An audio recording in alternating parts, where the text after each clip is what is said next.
একটা অবাক করা হাদিস শোনায়।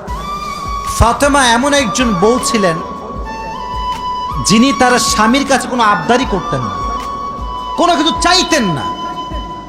তো একদিন স্বামী আসছে, আলী এসে বলছে, এই ফাতেমা, তুমি আমার কাছে কোনো কিছু চাও না কেন?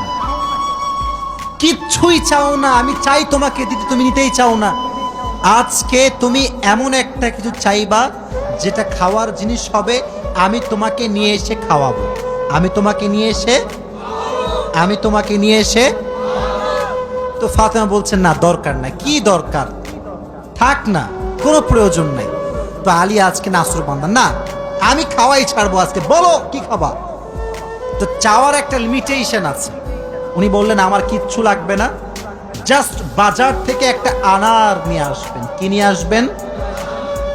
তো আলী রাদিয়াল্লাহু তাআলা আনহু বলছে, ঠিক আছে যাও, আমি যাচ্ছি, তোমার জন্য নিয়ে আসবে একটা আনার। বের হয়েছেন নেওয়ার জন্য। এই মনোযোগ দিয়ে শুনবেন হাদিসটা, খুব মনোযোগ দিয়ে। বাজার থেকে একটা আনার কিনেছেন, কিনে যখন বাসায় ব্যাক করবেন, হঠাৎ করে একজন গরিব মানুষ আসছে, সে বলছে, আলী, আজ 3 দিন যাবত আমার পেটে কোনো খানা নাই, আমি বড় হত দরিদ্র মানুষ, খুবই ক্ষুধার্ত মানুষ, তুমি কি আমাকে কিছু খাওয়াতে পারবা? আলী রাদিয়াল্লাহু তাআলা আনহু এতটা দান করার মেন্টালিটি ছিল, এতটা ভালো মানুষ ছিলেন, বইয়ের কথা ভুলে গিয়েছেন, ওই আনারটাও আল্লাহর রাস্তায় দান করে দিয়েছেন। তো যখন আনার মানে হচ্ছে ডালিম, ডালিম, ডালিম। ও আচ্ছা, না বুঝলে বলা যাবে, কোনো সমস্যা নাই। আনার মানে হচ্ছে, নগরে ডালিম আছে না নাই? তোমাদের নগরে একটা বড় বাজার আছে, বাজারটার নাম কি?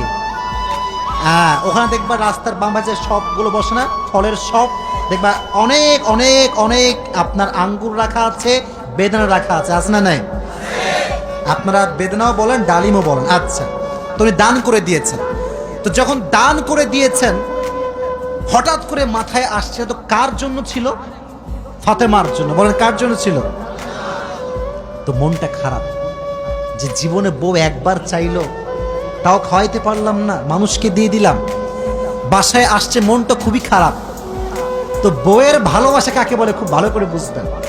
আলী যখন গেটটা খুলেছে, ফাতেমা যখন আলীর চেহারার দিকে তাকাইছে, বলছে, আলী, নিশ্চিত তুমি আমার বেদনা, আমার ডালিম তুমি আল্লাহর রাস্তায় দান করে দিয়েছো। সুবহানাল্লাহ পড়ে। তো বলছে ফাতেমা, আসলেই তাই, আমি দান করে দিয়ে আসছি।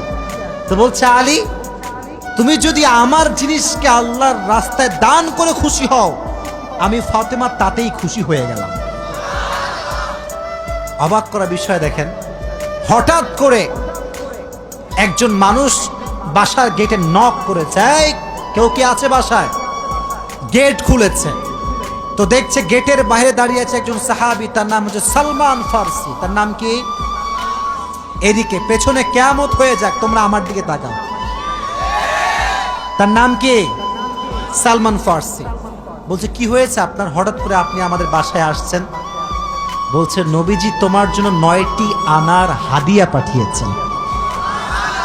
আপনার সুবহানাল্লাহ পড়তে পারলেন না? কয়টি আনার? আরো জোরে।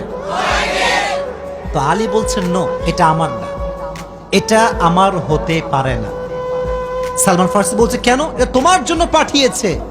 আলী বলছে, ভালো করে চেক করো, এটা আমার জন্য হতে পারে না। বলছে, কেন?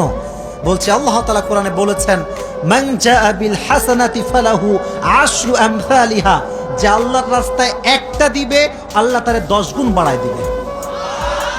তাহলে আমার তো 9টা হবে না, আমার হবে কয়টা? তো সালমান ফারসি এই কথা শুনে আবার পকেটে হাত দিয়েছে, হাত দিয়ে আর একটা বের করেছে, বলছে, নবী তোমাকে 10টাই দিয়েছে, আমি জাস্ট পরীক্ষা করছিলাম। সুবহানাল্লাহ পড়েন। তো চাইলেও একটা ভালোবাসা লাগে, আর যে আল্লাহর রাস্তায় দান করে তার আরো বেশি বাড়ায় দেয়। একজন আওয়াজ দিয়ে বলে, তিনি কে?